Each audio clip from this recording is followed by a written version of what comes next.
A guy named Jin Seowoon spent most of his time reading manhwa because he always wished he could escape into another world. Even at 23, he was completely hooked on it. After finishing his military service, he had gotten used to spending his days at an internet cafe instead of focusing on real life. During that time, he became obsessed with a battle royale game called Loyal Ground. In just a few months, he had climbed into the top ranks. The game worked in a simple way. Players dropped from the sky, searched for weapons and supplies, and fought until only one person was left standing. He was so deep into the game that even when his teammates were taken out, he stayed calm and kept fighting.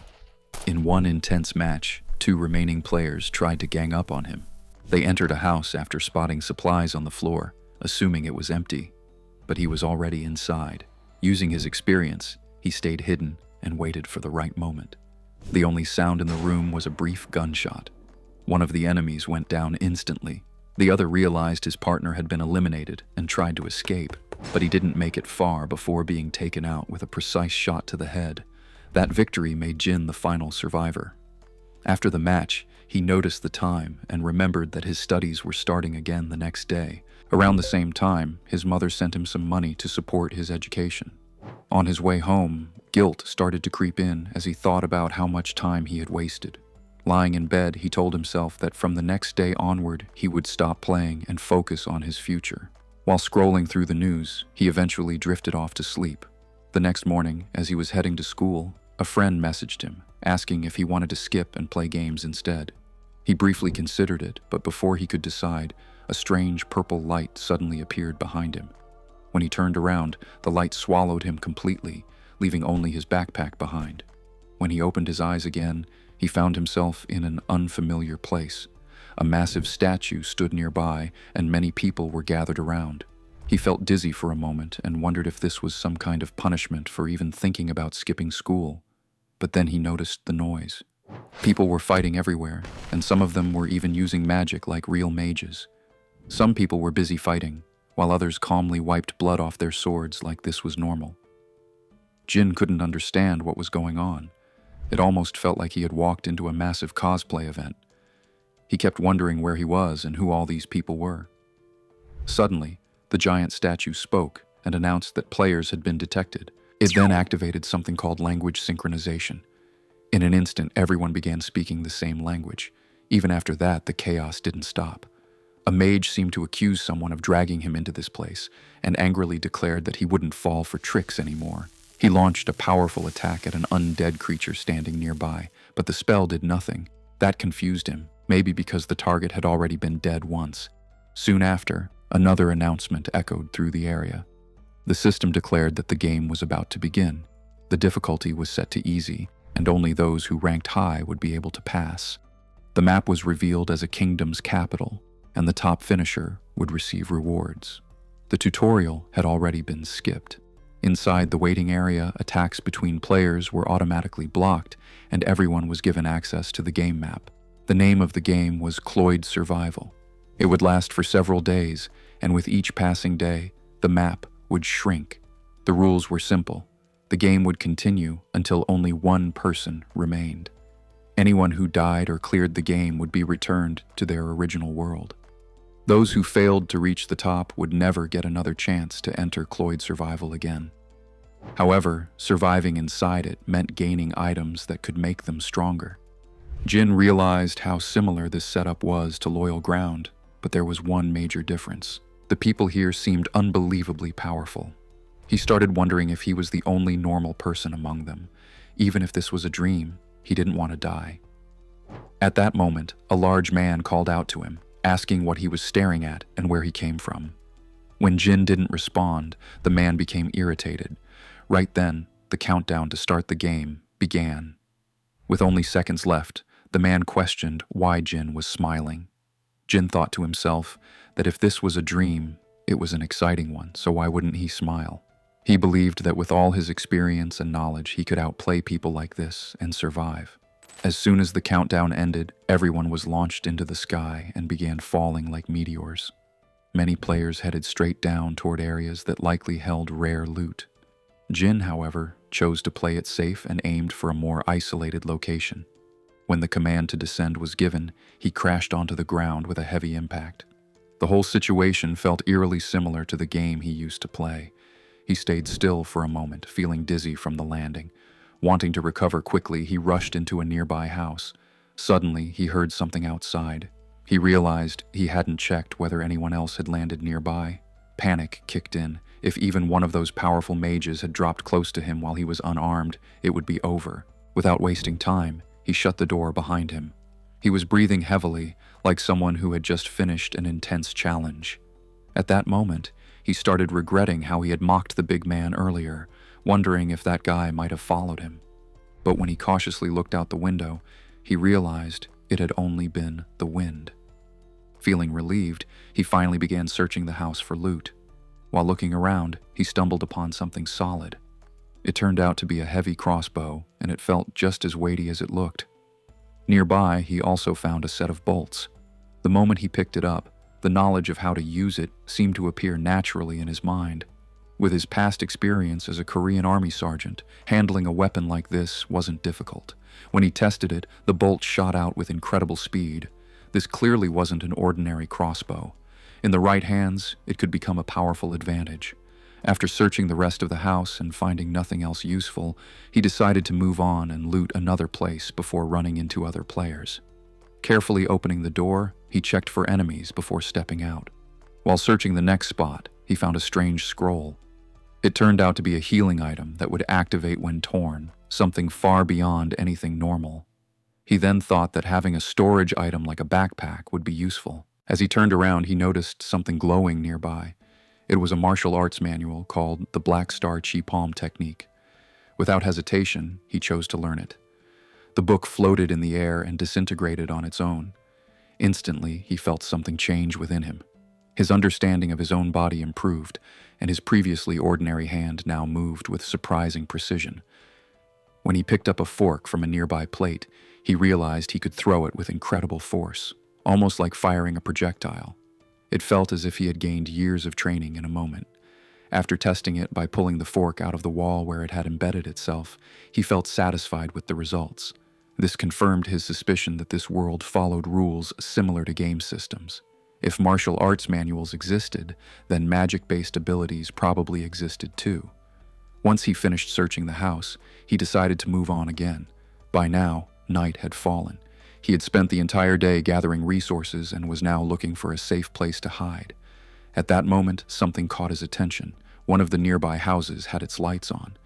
That could mean there was a valuable item inside, but it could also mean someone else was already there.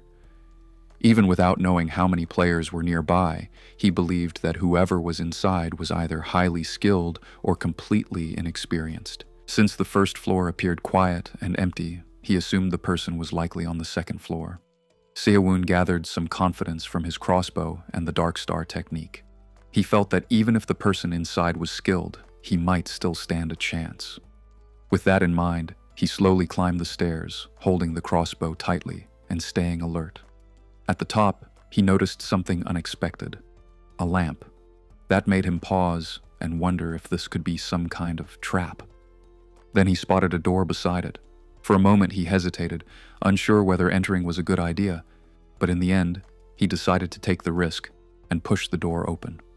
The room looked empty.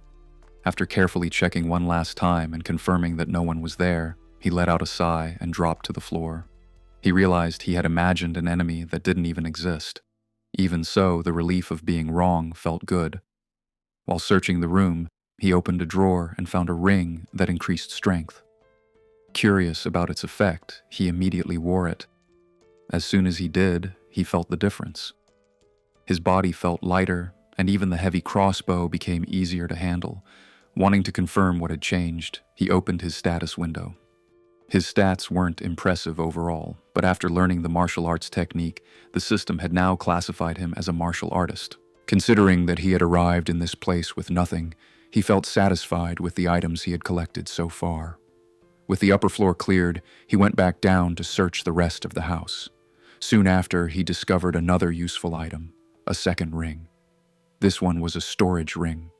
By holding it and focusing on the idea of subspace, it would open an inventory. The space inside wasn't unlimited, but it was still incredibly useful. He activated it right away. The ring allowed him to store his belongings without having to carry everything physically. As he used it, he couldn't help but imagine how useful something like this would be back on Earth. He began thinking about what his life could be like if he returned with these skills and items. After that, he searched for something like a kill log to check if anyone had already been eliminated. When he found it, he saw that many players were still active, so he decided to keep gathering resources while the numbers continued to drop. After finishing his search of the house, he found a few consumables and some hidden weapons that worked well with his Dark Star technique. Now he had a decision to make: stay inside for the night or head out to search another location. He knew that the dangerous players he had seen earlier wouldn't stop moving just because it was dark. Still, since reaching the top required fighting and gaining advantages, he hoped to find more useful spots. Because fewer players would likely be roaming at night, Siwon decided to check one more place before resting. As he walked, he realized how helpful the strength ring really was. Even after moving for hours, he didn't feel tired. The game felt incredibly realistic though. While fatigue wasn't an issue anymore, hunger and thirst still affected him. With no food nearby, he wondered if he might find something inside another house. Just as he was checking the map to locate the closest one, a strange sound echoed behind him. His blood ran cold. Something was there. Without thinking, he quickly hid behind a tree. Whatever it was, he couldn't sense it properly. When he carefully looked back, he recognized the creature. It was a werewolf. Panic took over as he ran, trying to escape while the beast chased him. Its claws were powerful enough to tear through a tree with ease. Worse, it wasn't alone. Another one was nearby. So this wasn't just a battle between players. Monsters existed here too. If he had known that, he might never have left the house. As someone who once ranked highly in competitive games, he felt it would be humiliating to die like this. Then he spotted a house ahead. He sprinted toward it and managed to get inside. But unfortunately, the creatures followed him. Now trapped, he forced himself to think quickly. Peeking outside, he noticed how heavily the monsters relied on their sense of smell. That gave him an idea. If they were tracking his scent, waiting wouldn't help. So he decided to strike first. He aimed his crossbow carefully from inside the house and fired at the approaching beasts. With a well-aimed shot, Seo-woon managed to hit one of the werewolves right in the head. One threat was down. Thanks to the strength ring, reloading the crossbow was much easier than before. But just as he prepared to fire again, something terrifying happened. The second werewolf had already noticed him. He tried to dodge as the creature lunged forward, but its claw still managed to scratch his face. The beast forced its way into the house and rushed at him with killing intent. He attempted another shot, but the monster raised its arm and protected its head. In an instant, he was cornered. Even when it felt like there was no way out, he didn't give up. He quickly accessed his subspace storage and pulled out a knife. Using the Dark Star technique, he struck forward with everything he had. The blade pierced through the werewolf's chest and drove into the wall behind it, bending from the impact. Determined to survive, he refused to fall to something like this. When it was finally over, the fear left him shaking so badly that he struggled to stand. If not for his quick thinking and backup weapons, he might have died to a simple monster. As he steadied himself, he noticed a small pouch on the ground. It seemed to be a drop from the defeated creature. Inside, he found food and water. That made him realize that survival here also meant hunting for supplies. While eating some jerky, he continued searching the house and soon found a piece of armor. It reminded him of the protective gear he used in games. At first, it looked too large for his thin frame, but the moment he picked it up, it adjusted itself to fit perfectly. The system identified it as superior orichalcum armor, granting resistance against fire and wind magic. The boost in stats impressed him. Feeling that the house might still hold more, he kept searching. Soon, he sensed something even though he couldn't see anything. Assuming it was hidden, he reached out and found a piece of cloth. When he wore it, the system revealed its effect. It was the mantle of the gods, allowing the user to blend into shadows when standing still. Realizing that the cloak could hide his presence and even protect him from detection magic, he felt satisfied. It was the perfect item for survival, especially for moving unnoticed at night. Wanting to test it out, he decided to head outside. Finding that abandoned house in the forest had turned out to be a huge stroke of luck, especially since it had provided such powerful items on only his second day. Later that night, he began thinking that the reason he hadn't run into any other players yet was probably because he had landed near the edge of the map. But that calm didn't last long. Suddenly, he heard someone screaming. A wounded man was running desperately through the forest. His face was scarred, and he looked frustrated, as if he hadn't had enough time to use some kind of item that could have saved him from his pursuer. Hidden under the cloak, Seowon observed from a safe distance. It seemed the man had encountered a mage and was completely outmatched. From what Seowon could tell, he didn't look like an experienced survivor, which made him think he might be able to defeat someone like him. Still, he struggled with the thought of attacking another person. He kept trying to convince himself that this was just a game and not real life. Before he could decide anything, the mage began chanting. Moments later, a massive fireball flew through the air. The injured man didn't even have time to react before he was engulfed in flames. At first, it felt like witnessing an actual killing, but then something unexpected happened. Instead of a body, a chest appeared where the man had fallen. That confirmed it. This really was a game-like world. The mage, satisfied after taking revenge on someone who had stolen his belongings, walked right past Seowon without noticing him. The cloak had worked perfectly. The mage, known as Karen, spoke arrogantly about how the victim should feel honored to have been defeated by him. Afterward, he moved toward the chest to claim the loot. Watching all of this, Seowon realized something important. If he had been discovered, someone like that mage could have eliminated him just as easily. This experience made it clear that hesitation would only get him killed. At that moment, he made up his mind. From now on, he would do whatever was necessary to survive. Karen seemed pleased with the item he had taken from the chest, but his satisfaction didn't last long. A fast-moving projectile suddenly struck the magical barrier surrounding him. He quickly realized that making too much noise while hunting had drawn someone else's attention. Hidden in the shadows, Seowon fired again. The mage barely reacted in time. If this continued, his barrier would eventually break. As Seowon calmly stayed concealed, the fire mage began to panic. He tried guessing the sniper's position and launched a fireball in that direction. Then he shouted, demanding that his hidden opponent come out and fight openly. The reply came in the form of a flying knife. It struck before the mage could fully react, weakening his defense. His barrier shattered soon after, leaving him exposed. Now defenseless, he grew even more desperate and started preparing a stronger spell. But before he could finish casting it, an arrow pierced through his head. Just like that, he was eliminated. In his place, a chest appeared. Not wanting to risk being seen, Seowon quickly moved in, looted it, and left the area. Inside, he found valuable items, including a medium healing scroll. There was also a gold necklace bearing the symbol of a magic council. He wasn't sure how useful it was, but he kept it anyway. Then he noticed something far more interesting in the second chest. It was called a circle stone. According to its description, it would create a magic circle around his heart and allow him to gain mana.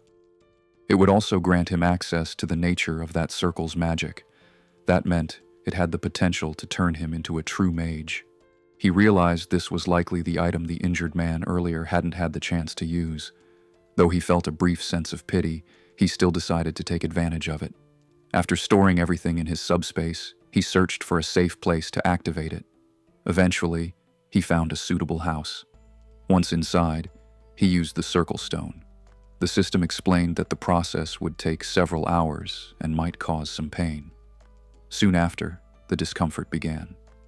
Seowon endured 3 brutal hours of pain while trying to stay silent. It felt far worse than what the system had described, and at one point, he almost lost consciousness from the agony. When it was finally over, he checked his status window. He was relieved to see that he now had a mana stat. Next, he opened the survivor count. Since 2 players had died right in front of him earlier, he expected a small change. But what he saw shocked him. More than half of the players were already gone. Looking at the kill log, he noticed that many of them had been eliminated by someone named Nam Sagwang. Not long before, one of Nam Sagwang's victims had been desperately trying to escape. Unfortunately, the hunter chasing him clearly enjoyed the pursuit. The fleeing man eventually tripped over a rock and fell hard. Now helpless, he began begging to be spared, hoping to survive just a little longer. But his pleas meant nothing. Moments later, he was killed instantly. Nam Sagwang left the scene without hesitation, leaving behind only a chest. By the third day, the number of players had dropped drastically overnight. Seo Woon decided that avoiding someone like Nam Sagwang was the smartest move. At the same time, he realized that the chaos could also work in his favor. With strong players eliminating others, reaching the top might become easier. He began wondering what kind of rewards awaited the top survivors. A thought crossed his mind. Maybe some items could even be taken back to the real world. He quickly snapped himself out of that fantasy and focused again. Knowing there was someone dangerous roaming the map, he prepared to move to another location. While doing so, he remembered something he had obtained earlier, a magic skill book called Wind Ball. It allowed the user to create spheres of compressed wind based on their mana. Without hesitation, he used it. At first, he didn't feel any change. Then suddenly, the spell's knowledge formed clearly in his mind. He chanted the required words, and 4 small wind spheres appeared before him. Seeing the result, he couldn't help but feel slightly underwhelmed. Feeling disappointed by how small the wind spheres looked, he tossed them away. But the moment they hit the ground, they exploded with surprising force. Even though they looked weak, they clearly had real power and could be useful. The problem was that using them had drained all of his mana, leaving him suddenly exhausted. As time passed, the safe zone on the map continued to shrink. Seo Woon stayed near the edges while searching for more items. With so many players already eliminated, he thought encounters would be rare, so he focused on gathering resources before the area became too tight. Unbeknownst to him, someone was quietly observing him from afar. Meanwhile, after about half a day of traveling, he reached another group of houses. What he saw there stopped him in his tracks. Several chests were scattered around, clearly showing that a violent battle had taken place. Then his instincts picked up something unsettling. He quickly used a wind sphere to blast open a nearby door from a safe distance.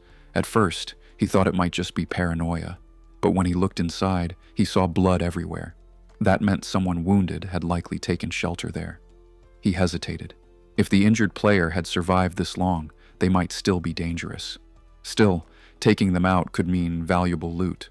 In the end, survival came first, so he chose to leave. After waiting and making sure Seo Woon was gone, the hidden player finally stepped out from concealment. He had barely avoided being discovered earlier. Annoyed at missing an easy opportunity, he moved toward the remaining chests. But before he could do anything, an arrow suddenly struck his head. Only then did he realize he had been outplayed. It was already too late. Seo Woon's trap had worked perfectly. After confirming the area was safe, he looted the chests and headed toward the outskirts again. Just then, a voice spoke, praising his skill in handling situations like that. He froze, startled by the sudden presence. But the old man quickly reassured him, saying he only wanted to ask a few questions. When Seo Woon asked for his name, the old man said introductions didn't really matter since they came from entirely different realities. This was the first time Seo Woon had met someone like him in this strange world. As the sun began to set, the old man asked whether he had played a game like this before. He mentioned that he had been watching Seo Woon's progress from afar and wondered if he understood that none of this was truly real. Seo Woon, still surprised that he hadn't noticed the old man earlier, explained that this was his first time here. However, he mentioned that games with similar systems existed in his world. That answer seemed to amaze the old man. It confirmed that Seo Woon really came from somewhere else. As night fell on the third day, the two of them noticed the unusually large moon in the sky. When asked about the moon back on Earth, Seo Woon realized he had never really thought about it before. Compared to this one, the moons in both their worlds were much smaller. The old man explained that he had grown interested in Seo Woon's actions. But Seo Woon pointed out that staying in one place like this could make them vulnerable to attack. So the old man suggested they move somewhere safer before continuing their conversation. When Seo Woon asked for assurance that he wouldn't be betrayed, the old man didn't directly respond. Instead, he warned him to remain silent. He then began moving swiftly from tree to tree, explaining that staying quiet was the only way to avoid being detected. Seo-woon struggled to keep up with his pace, but eventually they reached another location. At the time, he didn't realize how much this encounter would change his future. Later, perched high up in a tree where they finally felt safe, Seo-woon explained that his modern world had created virtual games similar to this one. He started wondering how long the old man had been observing him.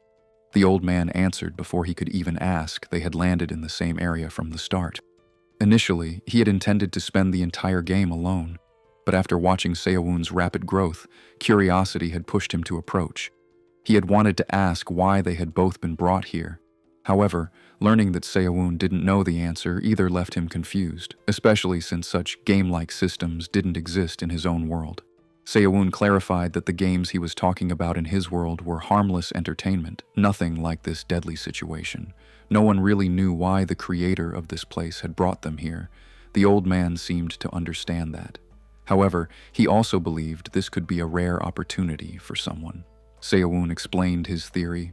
Players didn't truly die here, and the rewards promised to the top survivors were likely the items and abilities they gained inside the game. That meant equipment, martial arts techniques, and magical skills could all be taken back. While the old man seemed like someone who had lived a stable life as a respected martial artist, Seo-woon saw this as a chance to escape his struggles. Powers like magic could completely change his future. At one point, the old man laughed loudly, forcing Seo-woon to quickly silence him to avoid attracting attention. As they continued talking, they realized that neither of them even knew how to properly access the map at first, so they spent the entire night exchanging information. Seo-woon explained the mechanics of the game as best as he understood them. By morning, they finally climbed down from the tree. The old man apologized for taking up so much of his time, but Seo-woon didn't mind. Staying with someone this skilled had made the night much safer. Since he had learned a lot from Seo-woon, the old man asked how he could repay him. Without hesitation, Seo-woon asked to be taught martial arts, believing it would greatly increase his chances of surviving until the end. The old man paused before answering. To Seo-woon's surprise, he said it wouldn't be simple. He warned that the path could be dangerous and might even lead to his death. Then he asked whether Seo-woon was truly prepared to take that risk. According to him, shortcuts to rapid growth always came with a heavy price. Seo-woon replied that since real death didn't exist in this game, the risk might be worth it. Hearing this, the old man admitted there might be a way. To begin, he decided to check Seo-woon's inner energy, but what he discovered shocked him. The old man quickly realized that Seo-woon's inner energy was extremely weak, so weak that even an average animal would have more. It made sense, considering he came from a world without magic. Still, the old man told him to sit cross-legged and prepare himself. Everything was ready. He warned Seo-woon that what was about to happen would bring unbearable pain, and that he wouldn't be able to stop it once it began. If he failed to endure it, he might not survive. Soon after, Seo-woon's senses became unnaturally sharp. The air felt like blades against his skin, and every breath burned like fire. Then, something strange began. A sudden force surged through him, and he couldn't help but scream in agony. The pain was so intense that he felt like he was on the verge of dying. At some point, his perception shifted. Despite the overwhelming suffering, he suddenly became aware of himself and the old man at the same time, almost as if he was observing from outside his own body. Yet from the outside, he appeared completely still. Eventually, it ended. When it was over, his stomach churned violently from the strain. The old man explained that surviving the process meant he had potential after all. He had just altered the flow of energy inside Seo-woon's body. Then he revealed what he had done. To help him grow faster, he had used a fragment of his own soul to create an absorption gate within Seo-woon. Normally, people could only gather energy slowly through breathing techniques, but this new gate would change that. He explained that a person's body, mind, and spirit were all connected through vital energy. When someone dies, that energy doesn't disappear, it returns to nature. Some individuals, however, saw this as wasted potential. They began taking that energy by force. But since it wasn't truly theirs, many lost control of it, leading to madness or death. What the old man had done was different. Instead of forcing energy into his body, Seo-woon would absorb it through a gate formed from the soul itself. Only then did Seo-woon realize how close he had come to dying during the process. The master had already reshaped the boy's body, even though he had no inner energy before, turning him into the perfect container for absorbing chi. Seo-woon quickly understood why such a dangerous technique had been given to him. Earlier, the nameless observer had noticed that when players died, their energy didn't disappear, it stayed behind. Normally, a technique that depended on killing would be called evil, but inside this game, it actually fit the situation perfectly. The old man had explained that if the boy kept fighting and killing just to survive, his strength would grow rapidly by the end of the game. With that done, the master prepared to leave. At that moment, Jin Seo-woon asked for his name. He wanted to know who had given him such a powerful gift. The old man calmly introduced himself as Jang Dochin, known as the Serene Immortal. He also revealed the name of the forbidden method, the unrestrained inner energy technique. He advised the young fighter to keep working hard and slowly build his strength. After that, Dokkan checked the useful map the player had shown him earlier and said he looked forward to meeting again someday. Then, just like that, the immortal disappeared. Watching from afar, the hidden sniper wasn't surprised to see the master vanish so easily. Seeing that kind of movement made him wish he had a technique that could let him move just as freely. Meanwhile, Seo-woon turned his attention back to the game and started heading toward the edge of the safe zone. Earlier, thanks to the master's speed, they had crossed huge distances in seconds. But now, alone, it took him nearly half a day just to reach the outer area of the massive map. Soon, he noticed a small house with light coming from inside. That either meant the place was empty, or someone inexperienced was hiding there. Still, Seo-woon moved in without hesitation. He slipped inside quietly, making sure not to make any noise, and quickly put out the lantern. After checking the place, he felt a bit disappointed. There was no real threat, but also nothing valuable. The house only had some basic food and a small healing scroll. Then he remembered he hadn't slept at all the previous night because he had been talking with the master, so he decided to finally get some rest.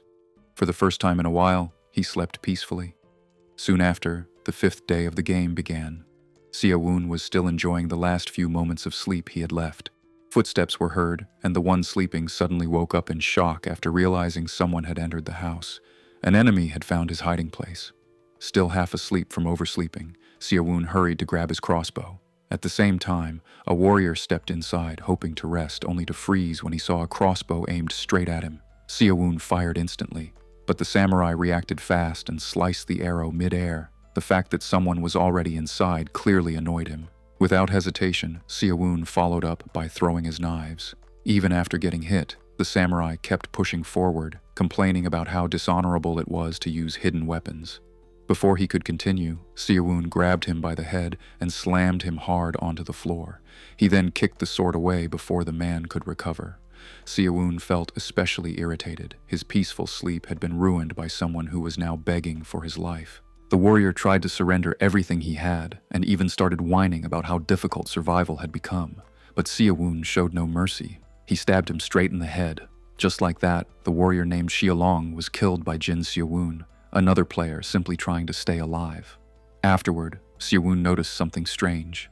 The chest left behind by the fallen samurai was surrounded by a faint green glow. He quickly realized this was the lingering energy his master had mentioned. Even the blood on his fingers carried traces of it. For the first time, he was touching what was known as qi. Soon, the absorption began. A powerful sensation rushed through his body as he experienced inner energy for the first time. The strength he gained from just one person made him feel lighter and stronger than ever. Curious, he opened his status window. Now an internal energy stat had appeared, and it was already increasing. This made him feel even more thankful for the old man's gift. He became determined to gather more energy moving forward. Next, he decided to check how many players were still alive. But when he opened the kill log, he was shocked.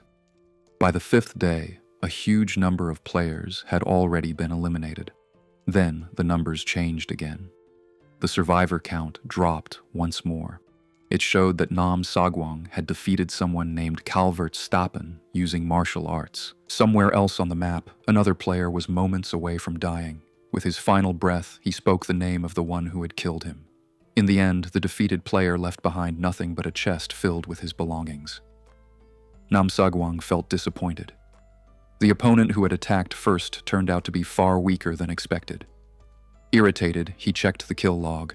Only a limited number of players were still left. While scanning the list, one name stood out to him: Jin Xiaowun. For some reason, it felt familiar. Meanwhile, Xiaowun had already decided to stay far away from Nam Sagwang. He knew he wouldn't stand a chance against someone like that, especially after struggling so much just to defeat an average opponent. So instead of taking risks, he focused on gathering whatever resources he could before the map shrank again. Looking at the samurai's poor equipment, he figured the fight might have gone differently if his opponent had better gear. Afterward, he chose to disappear into the wilderness and wait until the number of players dropped further. 7 days passed. During that time, Xiaowun realized how lucky he had been at the beginning of the game. Everything he had collected from hunting during those days turned out to be mostly useless. Since he stayed near the edges of the map and kept moving constantly, he managed to avoid running into other players. Eventually, he grew tired of surviving on dried meat. One day, while facing a bear, he reflected on how few players were left now. Out of curiosity, he stretched his hand beyond the safe zone's boundary and instantly felt it go numb. That reminded him how dangerous it was outside the allowed area. He started thinking that most remaining players were being cautious, except for one person, the one who kept killing non-stop. Just then, something caught his attention. A strange cloud of dust was rising from a nearby location. It looked like a large battle was happening. Not far away, Nam Sagwang was surrounded. Several powerful players had teamed up to hunt him down. He found it amusing that so many had gathered just to face someone like him, but also convenient, since it saved him the trouble of finding them himself. He calmly asked if they had prepared themselves to die before coming after him. Then, without warning, he leapt into the air. At first, the group thought he was trying to escape, but in the next moment, he grabbed one of them by the head and crushed it effortlessly. The horrifying sight froze the others in place, and before anyone could react, Nam Sagwang moved toward his next target. In moments, the so-called madman began cutting through player after player. It didn't even feel like a real fight anymore. It was closer to a one-sided slaughter. Names kept disappearing from the kill log, making it clear that if no one stopped him, Nam Sagwang would easily become the winner of the entire game. Watching from a distance, Xiaowun felt a chill run down his spine as more and more eliminations were credited to him. At that point, he even wondered if Sagwang was using some kind of cheat-like ability. The weaker players had no chance against someone like him. Sagwang himself seemed annoyed that he was now covered in his enemy's blood. Deciding he didn't like the mess, he left to find a place to wash up. By nightfall, someone else arrived at the scene. A sharp-eared elf noticed a blood-stained staff and immediately recognized it as belonging to his companion. After seeing it, he swore an oath to avenge his fallen ally, Elizabeth. By now, most of the players had already been eliminated. Xiaowun realized that just one more death would push him into the top ranks. But he also understood that if he wanted any chance against someone as powerful as Nam Sagwang, he needed better equipment. Soon after, he noticed a mansion that would be swallowed by the Forbidden Zone by the next morning. Seeing it as his final opportunity to gather resources safely, he rushed toward it. He carefully entered, checking for any signs of danger. The interior left him stunned. Unlike the small houses he had searched before, this place was massive and beautifully furnished. While exploring, he came across a set of royal guard armor. Unfortunately, it required far more strength than he currently had, forcing him to leave it behind. Continuing his search, he found something else, an elixir that could boost his inner energy, though it came with a cooldown time. The discovery amazed him and made him think this mansion might be full of rare treasures. Soon after, he even found a martial arts manual titled Secrets of the Unbreakable Fist. As he started wondering whether he should hide these valuable items somewhere safe, like near the circle stone, his foot suddenly hit something hollow. Curious, he looked down. He had discovered an entrance to what seemed like a dimensional storage area. But just as he was about to step inside, a massive explosion shook the place. Before Siawoon could even process what was happening, his instincts kicked in, and he threw himself out of the window. Everything felt chaotic, but somehow he managed to escape the blast and landed in the bushes outside the mansion. Confused, he couldn't understand how anyone had found him. He had been careful not to leave any trace behind. Then he noticed someone standing nearby. It was the same mage he had seen earlier in the lobby. The mage casually commented that his target must have earned such an impressive record through real skill since he had survived the explosion. As he began floating in the air, the elf declared that he would never forget the name Nam Sagwang. Sagwang responded by telling him to stop boasting and get on with it, since he didn't have time to waste. The elf warned that Sagwang's confidence wouldn't last much longer. Sagwang, however, seemed amused by his attitude. Watching from a distance, Siawoon was stunned to realize that the terrifying player who had wiped out so many others was actually quite young. The mage found Sagwang's confidence irritating and decided to put him in his place. Meanwhile, Siawoon could do nothing but watch as two overwhelming forces prepared to clash. The elf, known as Escrow, raised his hand and summoned lightning. Thunder gathered as he began launching attacks from above. Sagwang was forced to dodge each strike as bolts crashed down toward him.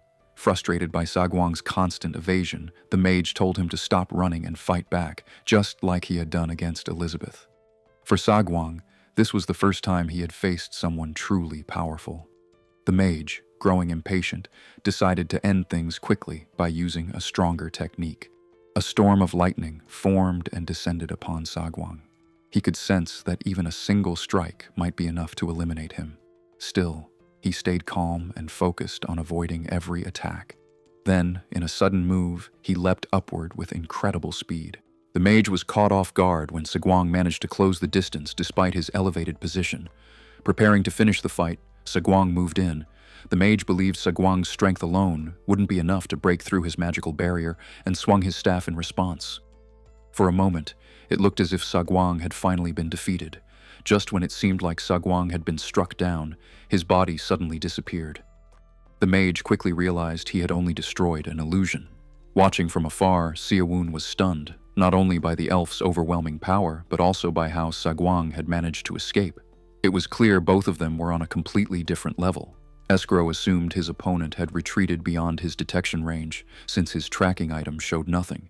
Frustrated, he openly swore that the next time they met, he would take Sagwang's life. Meanwhile, Sagwang was already running, focused only on getting away. He had no intention of being caught off guard again and was determined to finish the mage next time. For now, however, his priority was simple: escape and recover. After the fight, the mage descended and quietly inspected the area. Thanks to his cloak, Siawoon remained hidden and unnoticed. He figured neither of those monsters would return anytime soon. With the danger gone, he finally moved toward what he had been searching for, the hidden warehouse entrance. Standing before it, he imagined it might contain rare equipment or powerful treasures. The staircase led downward. Seeing no signs that anyone had explored it yet, he decided to go in first. The lamp he had taken earlier proved useful as he reached the bottom and hung it up. Unfortunately, the place turned out to be nothing more than a food storage room. At first, he felt disappointed, but after surviving on dry jerky for days, the sight of real food wasn't so bad. An hour later, he finished eating. He wished he had rice to go with it, but this wasn't the time to be picky. Satisfied for now, he pulled out the martial arts manual he had found earlier. It described an almost forgotten fighting style created by someone who had once been mocked, but wanted to perfect the art of punching. At first, he wasn't impressed. Still, just like with the food, he couldn't afford to be selective about what he used to grow stronger. After thinking it through, he decided to drink the elixir before attempting to learn the technique. He hesitated for a moment, remembering how painful his previous experience with energy training had been. But his desire for power won out. Without wasting more time, he drank it, and the process began. Siawoon could feel mana flowing into his body, but it was nothing compared to the overwhelming energy he had absorbed before. The elixir's effect was so strong that he couldn't move for hours. After a long wait, he finally regained control of his body. Exhausted from the process, he felt relieved just to be alive, especially after surviving the clash between the martial artist and the powerful mage. With nothing left to do, he fell asleep. The long day finally came to an end. By morning, he opened the warehouse trapdoor and stepped outside. He found himself right next to the forbidden zone, which didn't surprise him. Out of curiosity, he checked the kill log. Only a few survivors remained. Then something caught his eye. According to the system, the old man he had met earlier had taken his own life. Sayawoon guessed that his master must have done it intentionally, knowing death wasn't permanent in this world, possibly as part of some extreme training method. It seemed like the only reasonable explanation. Still, he felt uneasy realizing he had climbed into the top ranks only because of the immortal's death. As he moved, part of his cloak brushed against the restricted zone. Seeing how close it was getting, he quickly decided to leave before the area swallowed him. He continued moving, planning to avoid fights at all costs. For someone as weak as him, staying alive was the safest strategy. Suddenly, he sensed danger. At the last second, he dodged a massive fireball that nearly hit him. Magic was involved, and that pointed to only one person. His fear was confirmed when the mage appeared before him. The elf seemed slightly disappointed. His detection tool hadn't found the martial artist he was hunting, only an unknown marksman. Sayawoon realized his mistake. He had become so distracted by his improved speed after absorbing energy that he had lowered his guard. The mage asked if he knew where Nam Sagwang was. He warned that failure to answer would result in death. But what he didn't know was that his true target wasn't far away. He offered to spare Sayawoon if he revealed Sagwang's location. However, Sayawoon insisted he had no idea where the martial artist was. Just as the mage was about to eliminate Sayawoon, something suddenly dropped from above. In the next instant, a powerful strike collided with the mage's barrier. Escrow was caught completely off guard. Nam Sagwang had returned, fully recovered. He commented that the mage must already be running low on mana. Sayawoon couldn't believe his eyes as the martial artist appeared out of nowhere. Without hesitation, Sagwang moved to finish things. His punch smashed into the barrier and shattered it. The mage laughed it off at first, claiming that brute strength alone could never harm him. Then blood began to drip. Sagwang asked if he was familiar with a certain martial principle, one that included a rare technique called suging. Very few had ever mastered it. Sagwang stated that the elf should feel honored to be its first victim. In the next moment, the elf's vocal cords were destroyed. Unable to speak, the mage could no longer chant his spells. Without that ability, someone like him would never reach his full potential again. Watching this unfold felt unreal to Sayawoon. While the two monsters focused on each other, he thought about escaping, but he couldn't take his eyes off the fight. Soon, the mage was stabbed through the abdomen. Now, he was completely at Sagwang's mercy. Seeing someone so powerful brought down so brutally was shocking. But for Sayawoon, a different thought began to take over. He wondered how strong he could become if he absorbed the life energy of fighters like these. His hunger for power started to cloud everything else. Sagwang mocked the defeated elf, laughing at how he couldn't even say his final words. Even without a voice, the mage communicated using telepathy. He spoke about his beloved student, Elizabeth, someone Sagwang had killed earlier. According to him, she had been rejected by society and even her own academic circles because of her gender. As the mage expressed his regret, Sagwang responded coldly, saying he didn't remember killing any woman, implying she must have disguised herself as a man. With everything in motion, it seemed like the moment to finally bring down the martial artist had arrived. Sagwang didn't understand what the dying mage was trying to convey, but Sayawoon sensed something was off. He looked up. The sky began glowing orange. Then from above, a meteor started falling toward the map. Sagwang couldn't believe it. He had already taken away the mage's ability to chant spells. This shouldn't have been possible. That's when the truth was revealed. As a great mage, Escrow could sacrifice both his mana and life force to cast one final spell, Armageddon. Realizing the danger, Sagwang immediately turned and ran. He understood the mage was willing to drag him down, even in death. Sayawoon did the same, regretting that he hadn't fled earlier. In his final moments, Escrow expressed a quiet wish to see Elizabeth once again. Soon after, he passed away, leaving behind only a chest of his belongings. Then, the meteor struck. The impact caused massive destruction. Even from far away, another observer noticed the explosion and recognized that only someone like Escrow could have cast such devastating magic.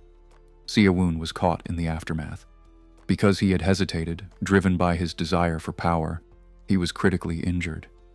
Still, he refused to die. Using the healing scrolls he had gathered, he desperately treated his wounds. The elixir he had taken earlier helped him survive. Though his injuries began to close, the pain remained, forcing him to use even more scrolls. Eventually, his breathing stabilized. But the cost was high. Most of his healing items were gone. Checking the kill log, he realized something unfortunate. Because of the mage's final spell, there was no life energy left to absorb. Even more surprising, Nam Sagwang's name was not listed. He had survived. Then, faintly, Siawun heard someone calling for help. He quietly followed the sound. What he found shocked him. The powerful martial artist was barely alive. The meteor had taken both of his arms. Unable to use healing scrolls on his own, even Sagwang was now helpless. The young fighter noticed someone nearby and desperately asked for help using a scroll. But the moment the other person got closer, he recognized him. It was Nam Sagang.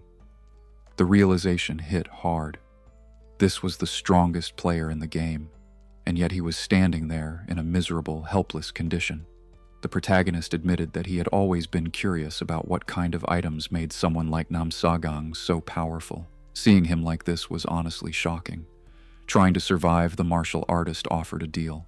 He said that if he was helped, he would make sure the protagonist became the winner of the game. He insisted that his support was essential and that this alliance could change everything. But the protagonist wasn't interested in promises. All he could think about were Nam Sagang's items and the massive life energy he carried. Absorbing that power would almost guarantee victory. Nam Sagang tried to explain that most of his strength didn't even come from the game itself.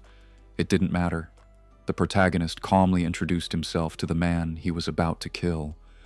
In his final moments, Nam Sagang accepted defeat. Still, he made it clear that he would never forget the name of the one who had brought him down.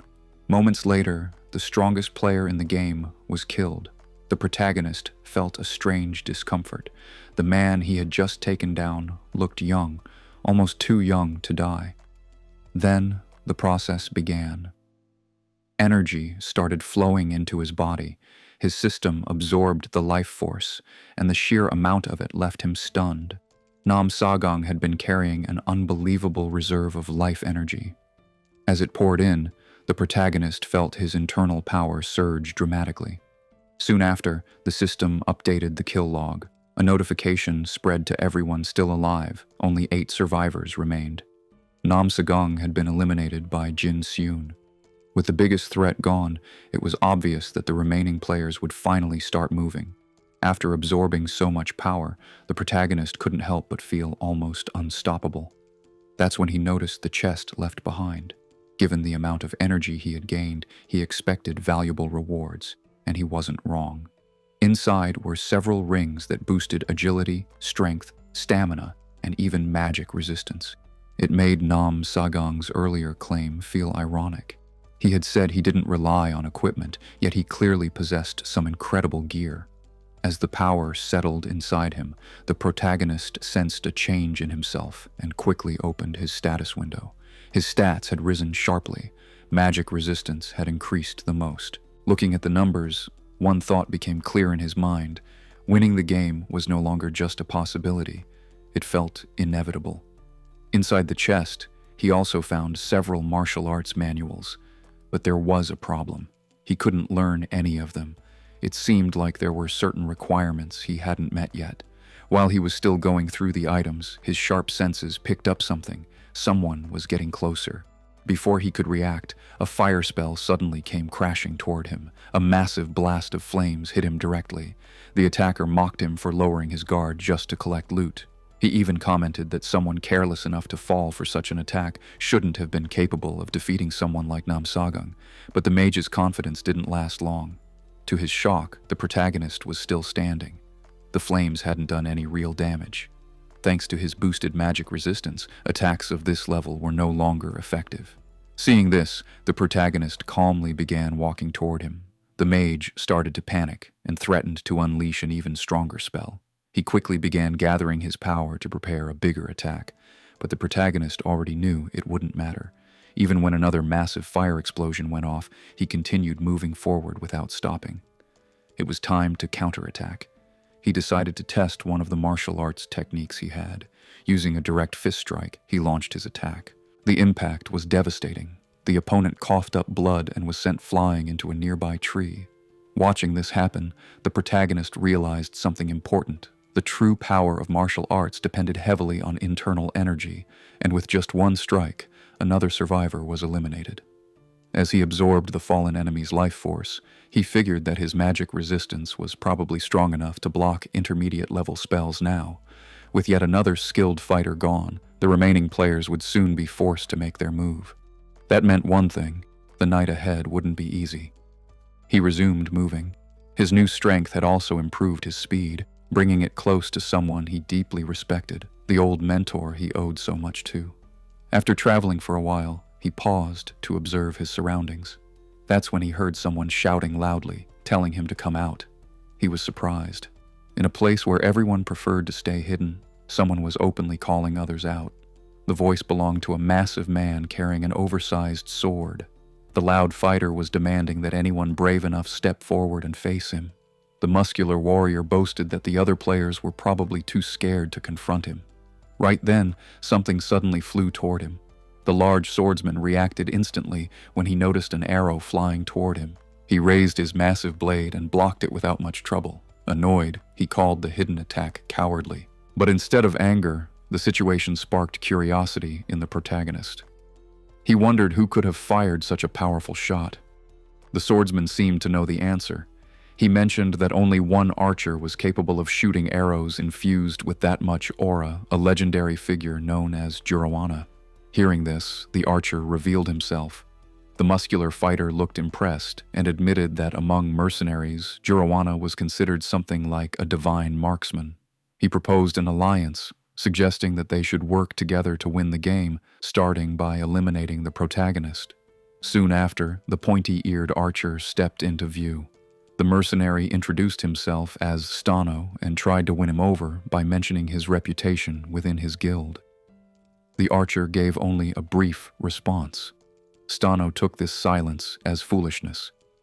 Jurowana, on the other hand, seemed to realize that he had slightly mistimed his move. Sensing this, Stano pointed out that it was dangerous for an archer to allow close combat. Without hesitation, he abandoned the idea of teamwork and attacked instead. He swung his sword, aiming to cut the archer down.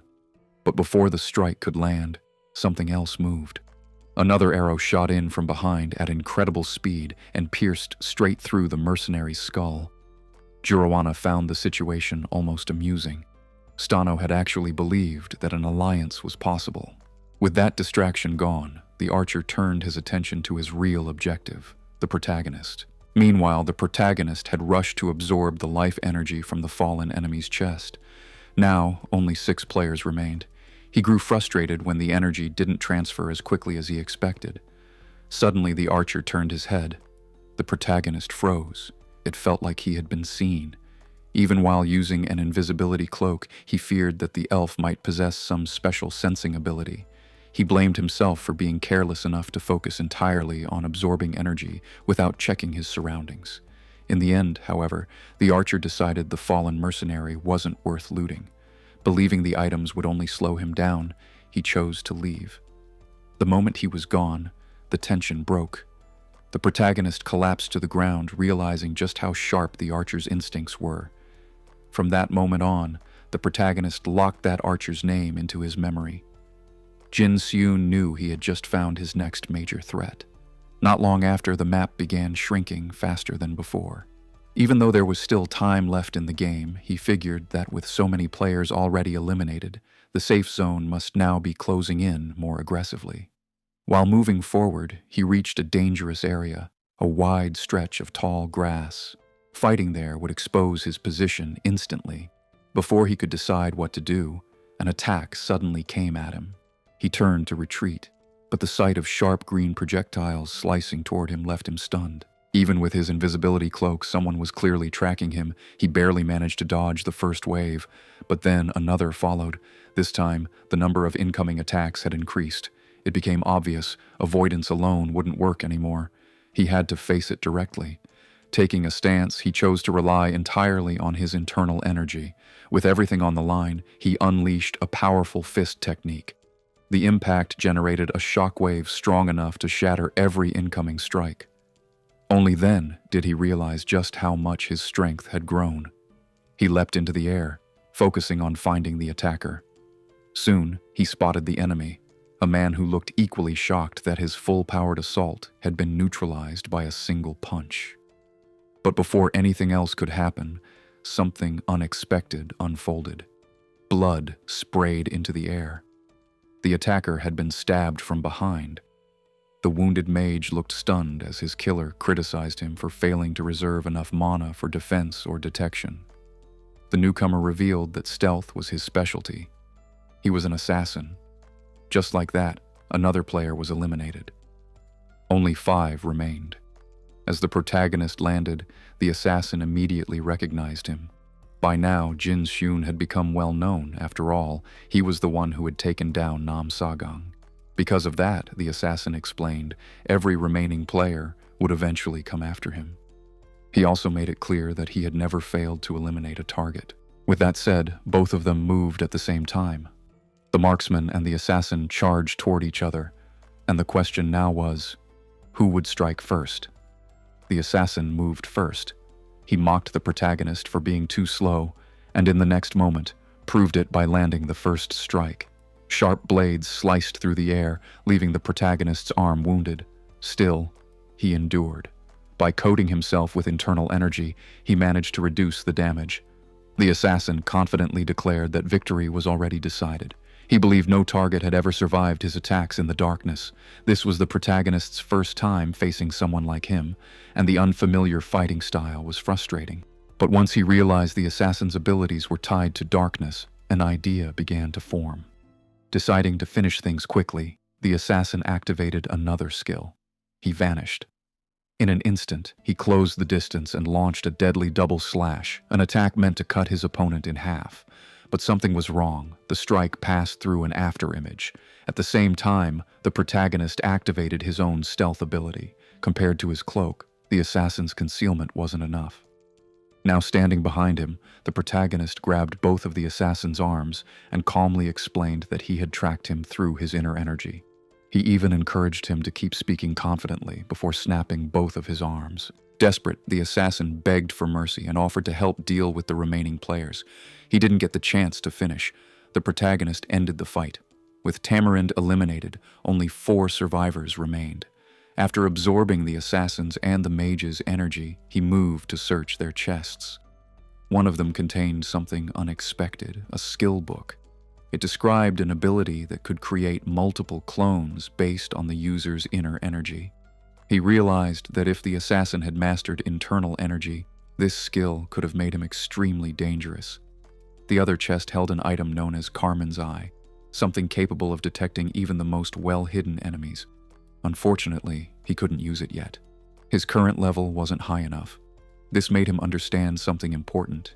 His invisibility cloak wasn't flawless. And right as that thought settled in, something came down from above. He instinctively tilted his head. An arrow flew past, missing his skull by inches. Seeing it, he immediately understood who had fired it. Out of nowhere, something massive came crashing toward him. It was a giant rock. This wasn't something the archer could have done, and it was the first time the protagonist had seen a spell like this. There was no way to dodge, so he chose to face it directly. Channeling a huge amount of internal energy into his fist, he threw a straight punch. After a brief struggle, the impact finally shattered the incoming boulder.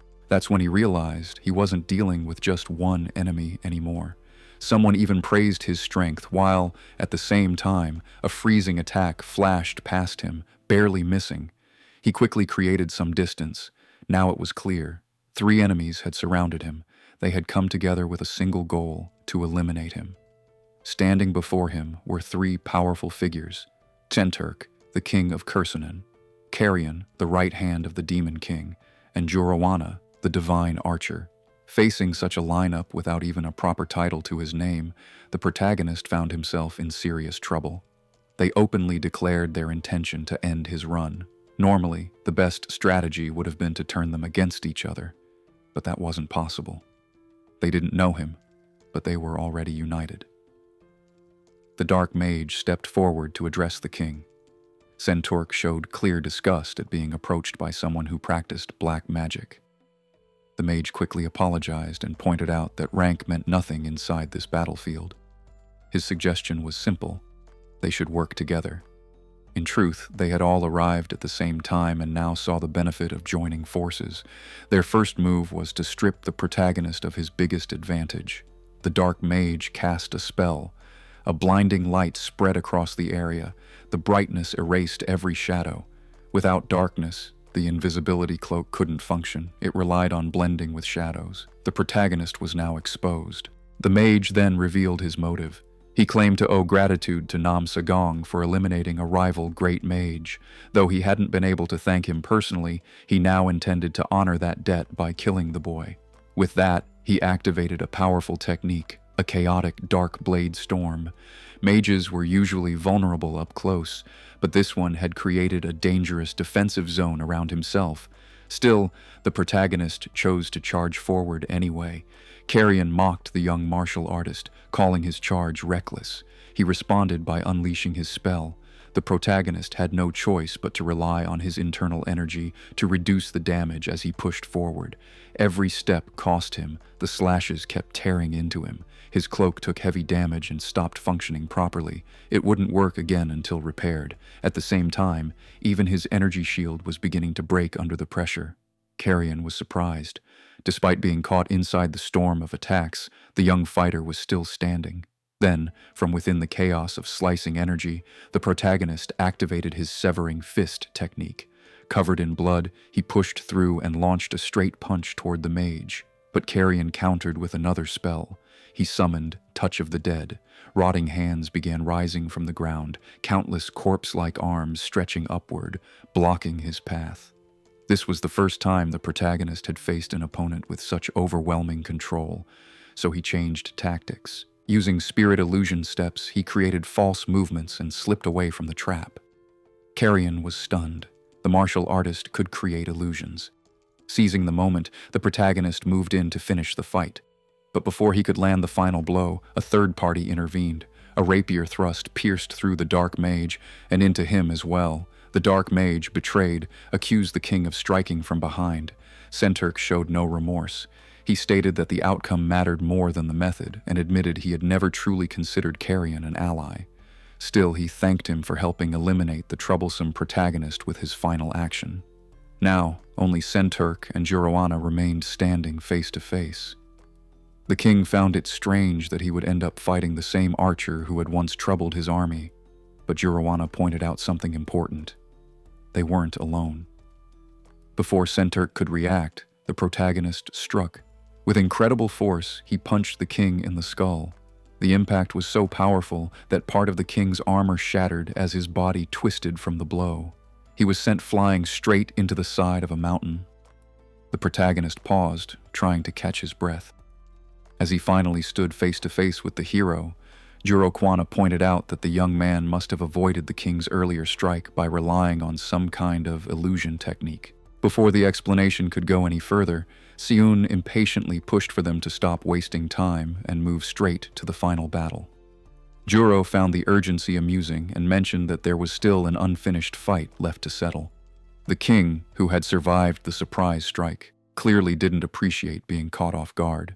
Even so, he admitted that the young fighter had done well to slip past his blade and even had enough power to crack his prized armor. Without saying much, the protagonist suddenly tore off his shirt and casually asked whether they planned to attack him together or take turns. Centric decided there was no point in holding back anymore and made his move. What shocked everyone was how fast he turned out to be. In an instant, his rapier pierced the hero's arm.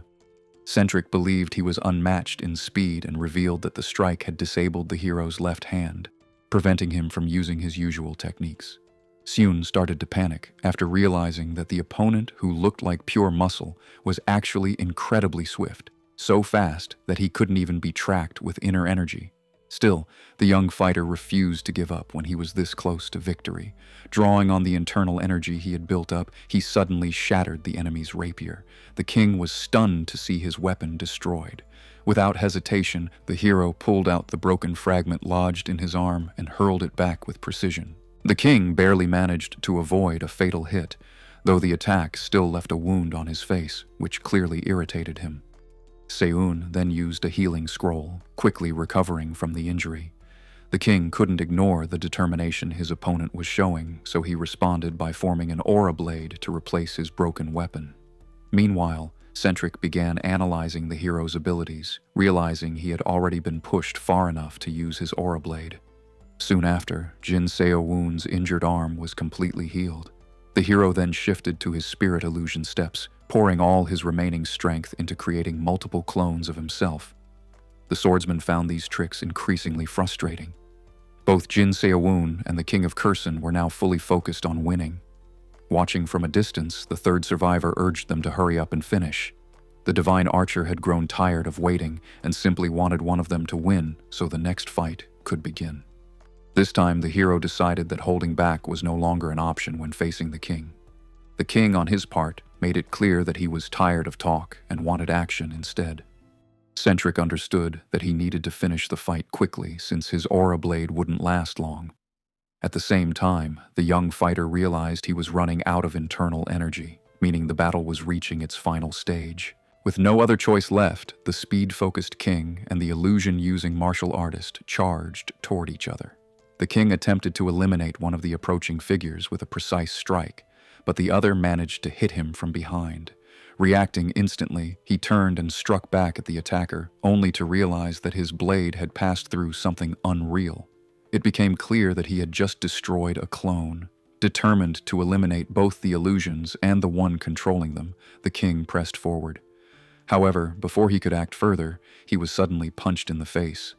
One of the martial artist's copies had landed a clean hit. Since the blow felt real, he assumed he had found the original Jin Seowun, but the hero calmly suggested that searching for the real one was pointless.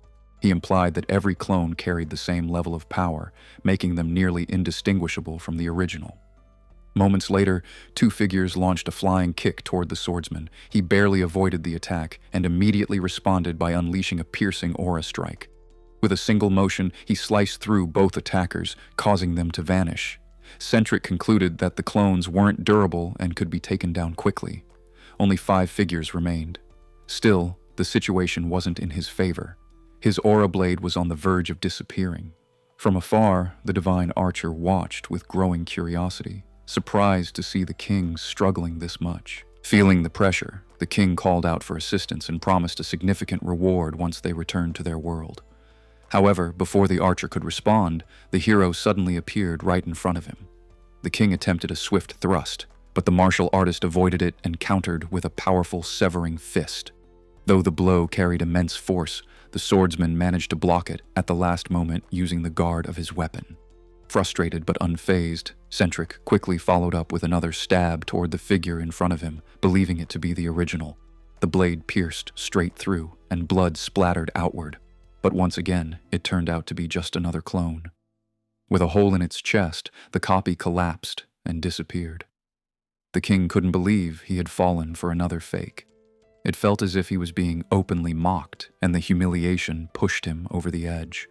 Unable to tolerate it any longer, Centric lost his composure and shouted that he no longer cared about the game itself. His only goal now was to kill Jin Seowun. His rage was so intense that even the watching elf felt he resembled a ruler consumed by madness. Challenging the martial artist to try avoiding his next strike, the king launched a fierce thrust that wiped out 2 more clones at once. With that, the number of remaining figures dropped again. Now, only 2 stood before him. Believing his chances of hitting the real one had improved, he prepared for the final clash as both figures rushed toward him. He managed to avoid the first heavy punch, but the second slipped through his defenses and struck his abdomen. The moment he felt the impact, he assumed this had to be the real Jin Seowun and immediately retaliated by stabbing the attacker in the head. But once again, the blade passed through too easily. It was another clone. With only 1 opponent left, The king became convinced that this had to be the real one. The fight had finally turned into a one-on-one battle. He declared that the next move would end everything. The hero didn't respond. They both charged at each other. Jin Se-woon intercepted the king's arm with a sharp kick, showcasing his hand-to-hand skill. Even Centric acknowledged his opponent's combat ability. Deciding to finish things decisively, the king unleashed his ultimate technique. Aura Blade. Lightning Storm. A violent burst of energy erupted from his broken weapon, releasing a devastating flash of power that tore through the hero's leg. Jin Se-woon cried out in pain and collapsed, while the king looked on with satisfaction. On the ground and seemingly defeated, the young fighter appeared to plead for his life, offering to help deal with the archer instead. The king responded by stabbing him without hesitation. With that, the battle seemed to be over. The Aura Blade's power faded, and Centric believed he had succeeded within the limited time his technique allowed. He even admitted to himself that the outcome might have been different if the fight had lasted longer, but something felt off. The moment he stabbed his opponent, there had been no real resistance. Before he could react, a hand suddenly grabbed his head. In the next instant, the real Jin Se-woon revealed himself and crushed the king's skull without hesitation. After the king's death, the hero quietly admitted that he wouldn't have survived without his clones wearing the opponent down first. Watching from a distance, the divine archer expressed genuine surprise that the earthling had managed to win. Jurikana even thanked him for taking out the troublesome king. He reflected on how someone as powerful as Centric, who had poured his very soul into the battle, was ultimately outplayed by a young martial artist who had also pushed himself to the absolute limit. But that didn't mean he intended to spare him. Almost immediately, the divine archer moved to secure his own victory. The sudden attack left the young fighter shaken. Jin Se-woon had consumed a massive amount of internal energy during the previous fight, though not as much as he once gained from Nam Se-gwang. Still, the energy he absorbed now was enough to restore him for another battle. Just as he steadied himself, he sensed danger. He barely managed to dodge an incoming arrow and instantly created multiple clones. An entire group of identical martial artists rushed toward the archer. Although the elf found the technique troublesome, he seemed unfazed and even slightly amused. Without hesitation, he released another arrow, and it struck one of the figures in the leg. Shockingly, that was the real one. As the main body stumbled, all the clones vanished at once. The archer calmly approached and explained that his goal was simply to immobilize the opponent. He followed up by shooting both of Jin Se-woon's hands, pinning him down completely. Frustrated, the young fighter demanded to know how the archer had been able to identify the real one among the copies. The elf only smiled and said that instinct was enough. He also acknowledged how far the martial artist had come and showed a hint of respect for his effort. Jin Se-woon, however, had no interest in compliments and told him to finish it, and so the fight came to an end. Jin Se-woon was struck in the head by a final arrow. As the archer wondered whether the battle was truly over, the last reward chest appeared, marking the conclusion of the game known as Claw Yud. Though defeated, the young fighter blamed his loss on a moment of carelessness. Despite absorbing a significant amount of energy during the match, finishing in second place still left him dissatisfied. Then, to his surprise, the system announced that he had qualified for the second game. As the items he earned during the match appeared before him, he was also granted reward coins for his performance. Every item the hero had collected came with its own price tag. The system informed him that he could now purchase anything he wanted using the rewards he had earned.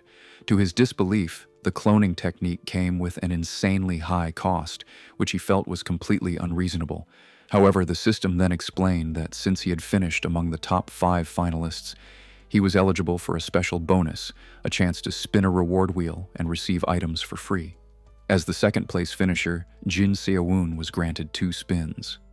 Hoping for something valuable like the invisibility cloak or the cloning ability, he felt a surge of excitement at the possibility of gaining a huge advantage. He began his first spin, watching the roulette carefully before deciding to stop it. The wheel landed on the escrow necklace. Seeing that he had received one of the cheapest items available left him frustrated, but since he still had another spin, he held on to hope. Before spinning again, he mentally wished for luck from every higher power he could think of.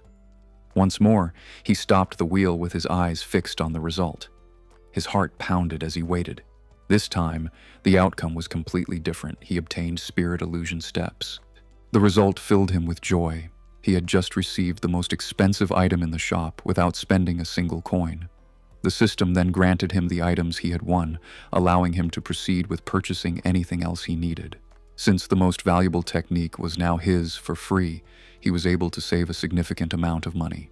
After spending some time selecting what he wanted, he completed his shopping. With everything settled, the system wished him luck for the next round. Moments later, teleportation began. When the process ended, Jin Seowon realized he had returned to the exact place he had originally disappeared from. Looking down, he noticed something resting in his palm, the subspace ring he had earned during the game. There was no doubt now. Everything he had experienced was real. Picking up his backpack, he continued on his way.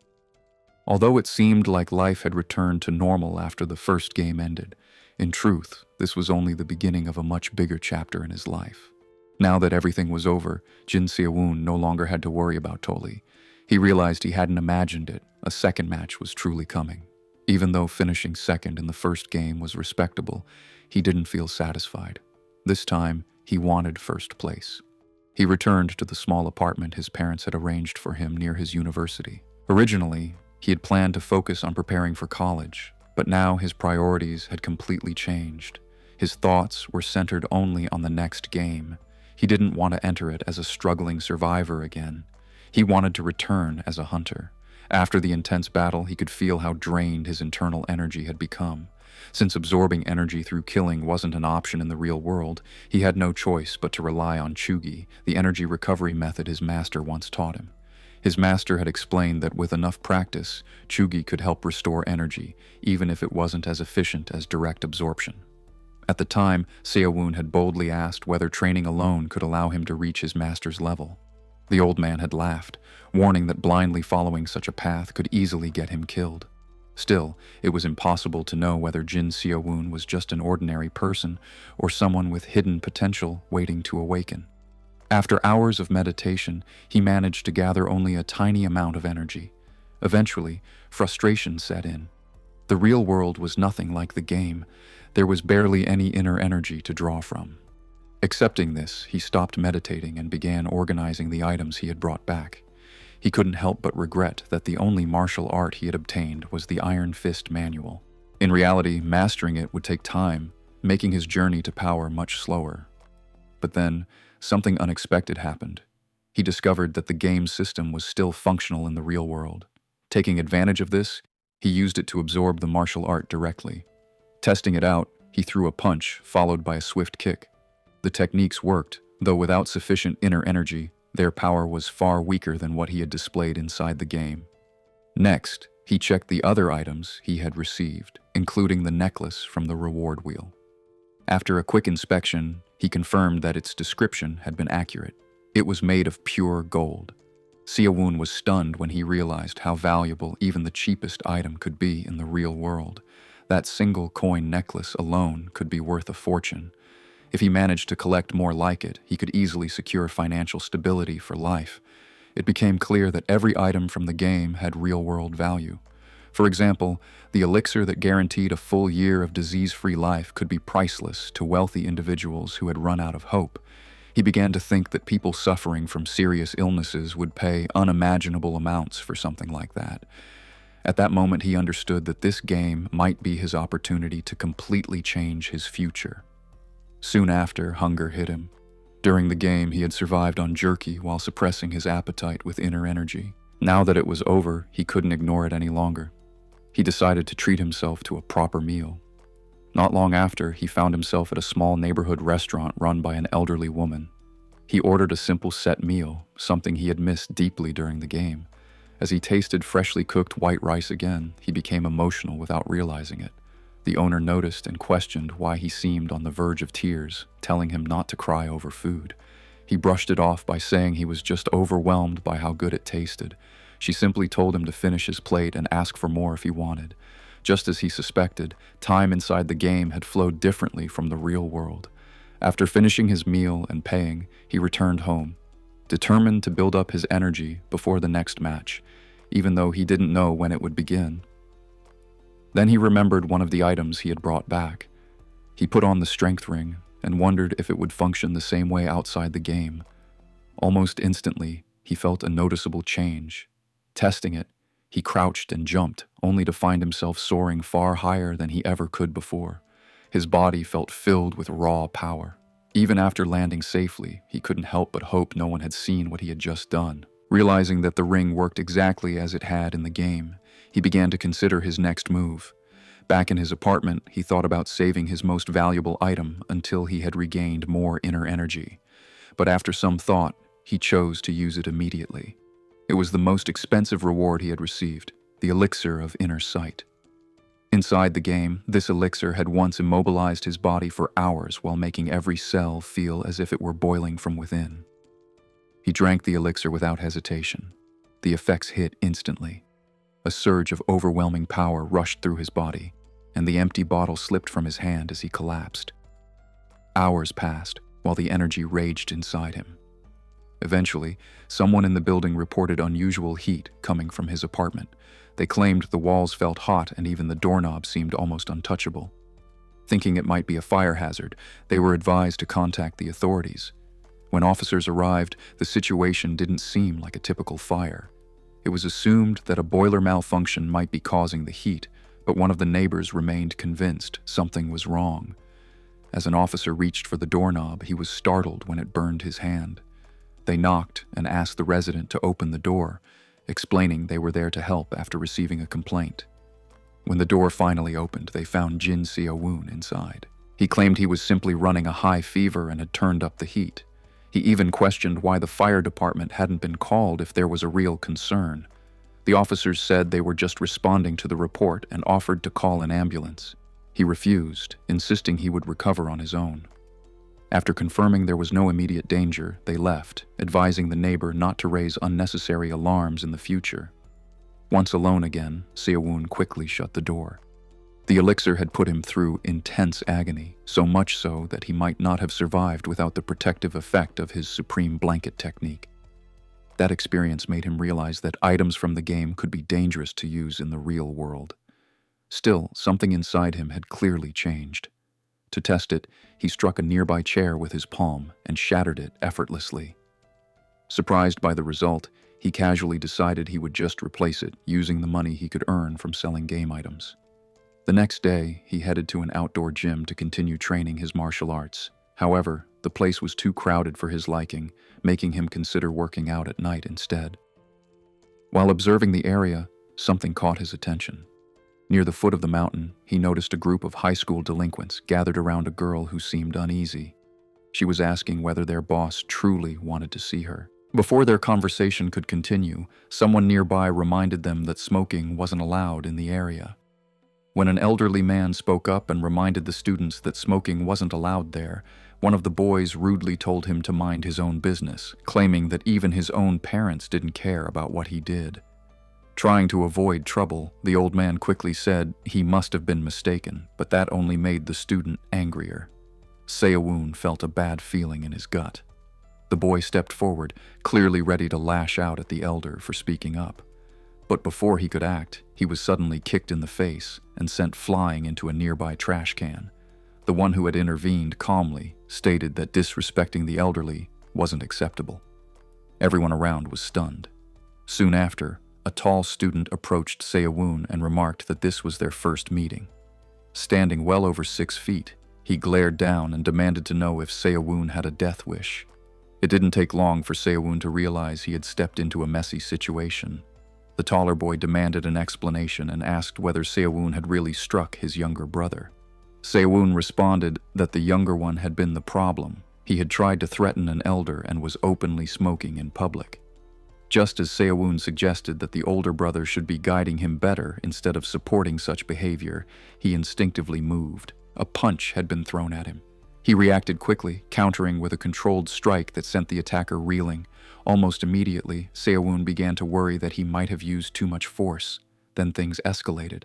The tall student suddenly pulled out a switchblade, clearly intending to settle the matter violently. At that moment, Seo-woon realized both brothers were just as reckless as each other. He handled the knife attack with ease, which made it obvious, even to himself, that he was no longer on the same level as ordinary people. With a sweep kick, he knocked the attacker off his feet. Even though he tried to hold back and use only a portion of his strength, the impact still sent the boy crashing hard into a nearby tree. Seeing the outcome, Seo-woon was once again startled. People around had already begun recording the scene. Realizing he might have overdone it, he quickly tried to downplay the situation, claiming that the whole thing was staged, as if the attacker were some kind of stunt performer. Before leaving, Seo-woon warned the boys to stop smoking and never carry weapons like switchblades again, since it could ruin their lives. Then he quickly left the scene. After the adrenaline wore off, regret crept in. Using his abilities on ordinary people was dangerous. If he ever lost control and seriously hurt someone, his own life could fall apart. Even though the game's system had allowed him to learn techniques quickly, true mastery would still take time. From that day on, he focused on meditation and self-control. A few days later, his routine was interrupted by the sound of his phone ringing. It was his mother. She called because she hadn't heard from him in a while and was worried. She asked how he was doing at university. Seo-woon replied that everything was fine, hiding the truth that his priorities had shifted away from academics. When he asked about his father, the tone of the conversation suddenly changed. His father had been involved in a car accident while making a delivery. A vehicle had run a red light and hit him. Hearing this left Seo-woon stunned. His mother explained through tears that the surgery would be extremely expensive, and insurance wouldn't cover it. She felt guilty even bringing it up, knowing she had already sent him money for school expenses. Seo-woon immediately asked about the cost. After hearing the amount, he quietly reassured her that he might be able to help. Once the call ended, memories of his parents' struggles filled his mind. They had spent years moving from one rented place to another, always chasing stability. His father had worked tirelessly, jumping from job to job just to support the family. Seo-woon felt a deep sense of guilt for being another burden on them. But now he finally had a way to help. Determined to act, he visited a store and presented the necklace he had obtained from the game, offering it for sale. When the shopkeeper questioned its origin, Seo-woon casually claimed it had been in his family for generations. The shopkeeper examined the necklace closely and remarked that it looked genuinely ancient. When Seo-woon asked about its value, she explained that it wasn't just an ordinary gold piece. He then revealed that he needed to sell it urgently to cover his father's surgery. With no other option, he went through with the sale. After leaving the store, he realized that rising gold prices had worked in his favor. The money he received would be enough to pay for the surgery and still leave some room for a stable life.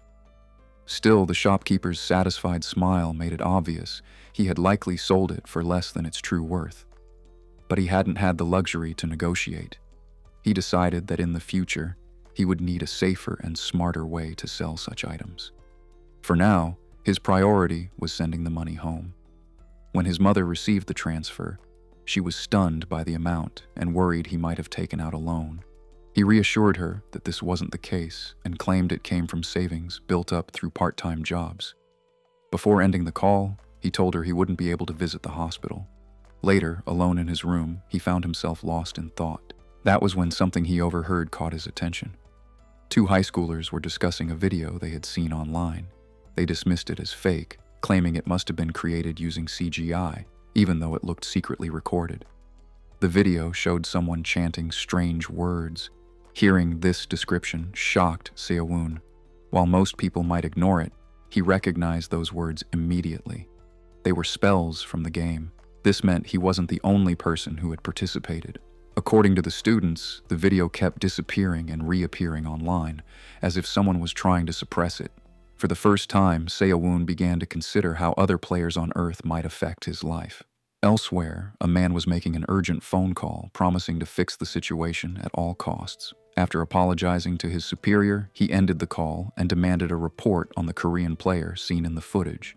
When he was told that controlling the number of players was impossible, his temper exploded. Angered by the idea that random individuals were gaining powers beyond their organization's reach, he hurled a heavy object at his subordinate in frustration. The boss ordered his men to track down any players who were drawing attention online in search of fame. He also told them to stop the injured subordinates' bleeding, not out of concern, but because he didn't want blood staining his carpet. As one of the subordinates used a healing ability, the boss mocked their weakness and complained about how troublesome the situation had become. Then he told everyone to move immediately. Meanwhile, time passed. Summer faded and the cooler nights arrived. 2 months had gone by since Seo-woon returned to Earth, and he hadn't missed a single night of training. During that time, he managed to build up a fair amount of internal energy and gained better control over it. One evening, while thinking about his biggest limitation, he decided to test himself. Using his clone technique, he created a duplicate and followed it up with a spatial strike. However, his energy reserves were still limited. He could only create one clone, and it disappeared quickly. Even when the two moved together and clashed fists, the copy vanished almost immediately. This made him realize how far he had fallen from his peak performance during the previous battle, where he had summoned multiple clones without difficulty. He wondered if something within him had changed. Feeling hungry, he reached for the food he had stored in his subspace, but before he could take it out, a bright light suddenly engulfed him.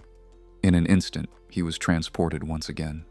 Just like before, he found himself surrounded by people speaking different languages, many of them clearly panicking. Seeing their reactions reminded him of his own first match. From the timing, he guessed that the games might occur every 2 months. Then the system began to speak. To his surprise, it announced a tutorial, something that hadn't appeared in his previous match. He couldn't help but smile, realizing that this lobby seemed filled with newcomers. Soon after, he noticed someone standing atop a statue. Judging by the appearance, the person looked like a Korean high school student. This was the first time Seo-woon had seen someone from his own country inside the game. He could tell right away that this player wasn't new to the game. There was no way someone like that had less potential than Nam Se-gwang. Soon, everyone gathered in the lobby, and the match was about to begin. The rules explained that players needed to rank at the top to qualify, and better ranks would bring better rewards. From this, the protagonist understood that this was a safe round. He wouldn't be eliminated from the overall game even if things didn't go well. That thought relieved him, and he decided to approach this match like a true predator. However, after going through the tutorial earlier, he was surprised when an unexpected rule appeared. This time, players were allowed to form duos. The system clarified that anyone could pick a partner from the lobby, and victory would count as long as at least one of the two survived until the end. Those who couldn't find a partner would have to play solo. That finally made it clear why the lobby was filled with people instead of sending everyone in alone. He found it interesting that even though everyone here were strangers, most of them were quickly teaming up. It was obvious that choosing the wrong partner would only become a burden. Because of that, he thought about asking the high school boy to team up with him, assuming the boy had experience and could be useful. But when he looked for him, the boy was nowhere to be seen. The student he had noticed earlier had already disappeared. Feeling a bit uneasy, he started searching for a partner in a hurry. The first person he approached was already in a duo. The next one was taken too. In fact, everyone he asked had already teamed up. He was sure there were still some solo players left, but finding them in such a large crowd felt impossible. As the game began, he was left with no choice but to enter alone. That meant he would have to survive by taking down everyone himself. And just like that, the first day of the match started. While dropping from the sky, he quickly noticed a small village below with houses that looked like they might contain good loot. Without wasting time, he decided to land there. As he descended like a falling star, he figured it would be best to touch the ground first so he could deal with anyone landing after him. The moment his feet hit the ground, he immediately turned around. Seeing 6 players still descending from the sky, he realized he was about to face 3 teams at once. Even then, he didn't hesitate and rushed straight toward them. He had replayed his first match over and over in his mind, training constantly in his room to prepare for the second one. Now Jin Se-woon was finally ready to put his long-planned strategy into action. Elsewhere on the map, a young mage was still recovering from a rough landing. He felt dizzy and started wondering where his teammate had ended up. Before he could figure it out, someone suddenly broke through his barrier. The mage panicked and demanded to know what was going on. Seeing his reaction, Sawun understood that the boy was practically finished. Without hesitation, he moved in and struck with his unbreakable fist. The blow was so powerful that it pierced straight through the mage's body. The young player collapsed, coughing violently. At that moment, the system introduced a new rule. Defeated enemies had to be finished quickly before their partners arrived to heal them. Sawun prepared to end it by crushing the mage's head. But just then, he sensed something. A heavily armored knight rushed in from behind, charging with a lance. Sawun managed to dodge the sharp tip, though he was still slammed by the knight's shield. It annoyed him to realize that the mage's teammate had arrived. The armored warrior, clearly skilled in close combat, didn't yet know that his partner was already beyond saving. Sawun steadied himself and couldn't help but feel impressed by the knight's strength. For Sawun, the core of his martial arts lay in dealing with armed opponents. Since no one on Earth used such weapons anymore, he had only imagined how these techniques would work. Now he finally had the chance to try them. The situation excited him enough to make him smile. The knight charged again. Sawun reacted instantly, preparing to counter. As the lance and his fist were about to collide, he suddenly changed his approach.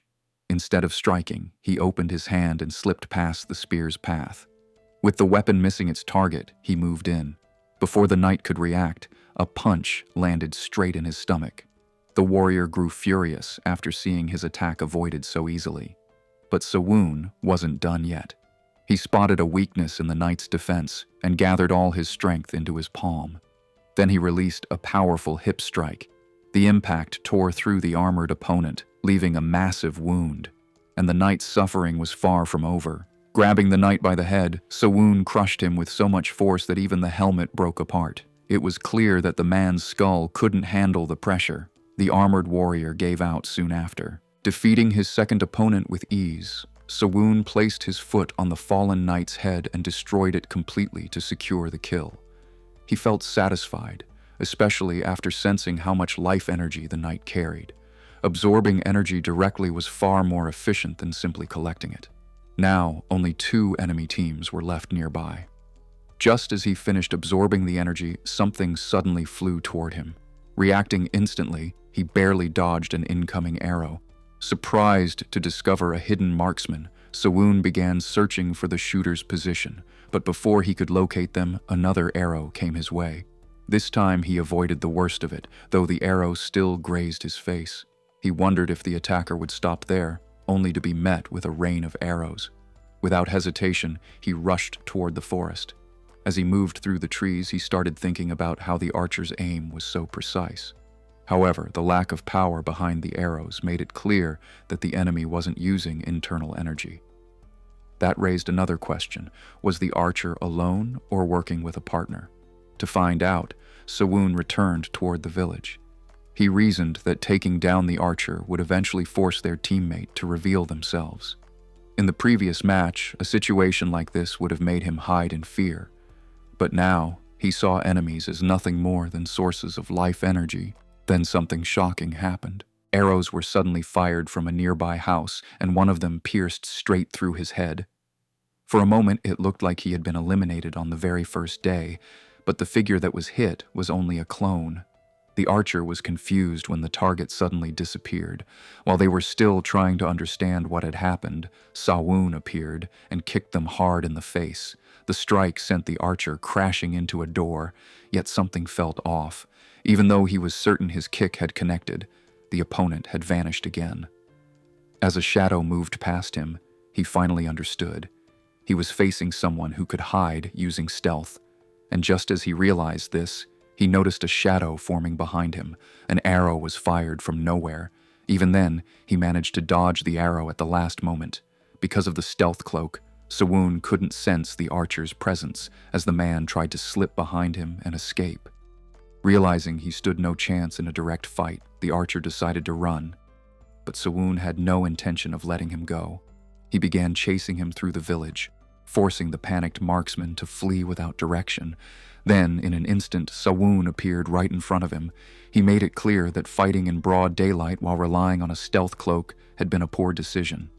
The item itself was too valuable, perfect for quietly climbing the ranks, and now Sawun intended to take it by eliminating its owner.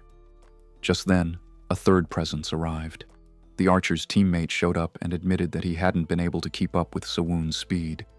The dying archer barely reacted, but the newcomer, an elf wielding 2 swords, quickly noticed that the protagonist was no longer visible.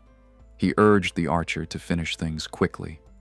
At that moment, Sawun found himself in a tricky situation since he hadn't managed to take down the archer immediately. Still, he smiled.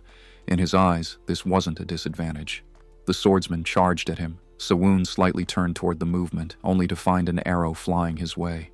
He dodged it, causing the shot to shift toward the elf instead. The swordsman quickly deflected it. Using the distraction, Sawun began moving through a narrow alley between the houses. Frustrated by how difficult he was to pin down, the archer fired 3 arrows at once. This time, Sawun was struck in the back. The archer felt confident, impressed by the performance of his bow, but that confidence didn't last long. Before either of them could react, Sawun had already moved in. He punished the archer's arrogance by striking from behind and piercing through him. With the first opponent down, he hinted that relying only on eyesight was a mistake. The swordsman, stunned by what he had witnessed, suspected some kind of illusion. Sawun calmly implied that he was simply more experienced and made it clear that the swordsman would have to defeat him if he wanted to save his partner. At that moment, the elf charged forward, shouting that he would be the one left standing in the end. This sudden burst of confidence caught Sawun off guard. Soon, both fighters rushed at each other. Noticing that the elf was preparing a special-named attack, Sawun responded with one of his own.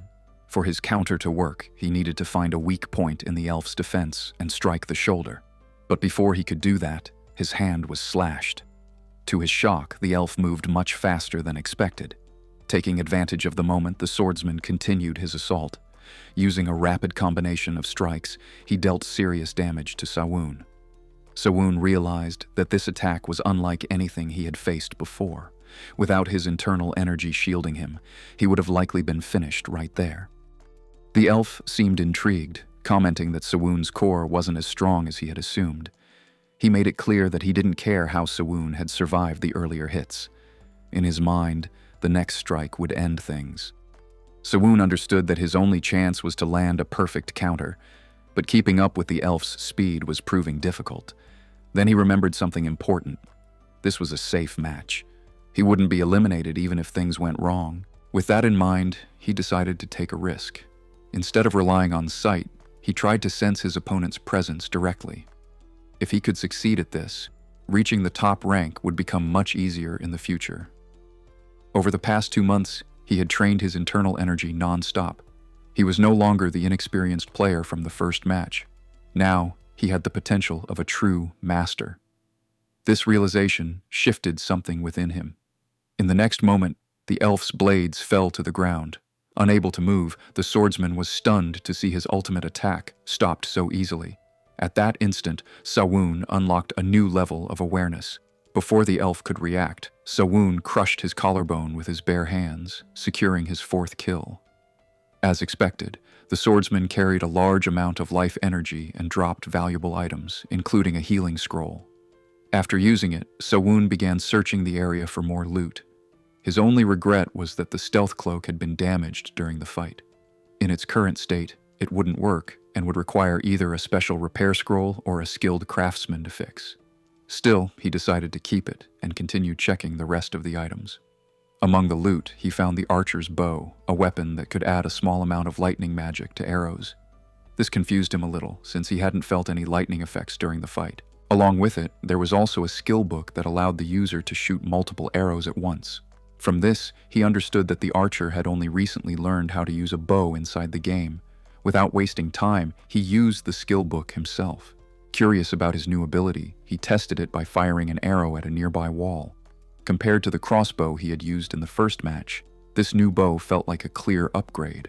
Deciding to ignore the last remaining team for now, Sawun chose to rest and focus on gathering more items. While searching through the houses, he assumed he would only find low-tier equipment, since there were so many buildings already looted. Still, he quietly hoped for something better. That's when he noticed something outside. In the middle of the village stood an unusually tall tower. Buildings like that often held better rewards, so he immediately headed toward it. From the looks of it, no one had entered yet. He stepped inside and shut the door behind him to stay cautious. After exploring nearly the entire tower, he found nothing worth keeping. Frustration started to build, and he ended up punching the wall. It seemed his luck in this match kept swinging between extremes. Just then, something caught his attention. He spotted the final team that had landed in the village. They appeared to be focused on scavenging, which made him wonder if he could take them down alone, especially if they had already found good weapons. As he thought about how to eliminate them quickly, he noticed something important. The two players were heading toward the tower. Seeing the closed door, they assumed they were the first to discover it. Excited by the chance to find healing scrolls, they walked in without realizing someone was already above them. By skipping those scrolls earlier, since he already had plenty, Sawun had unknowingly created the perfect trap. Convinced that these two were beginners, especially judging by their excitement over simple healing items, he prepared to strike first.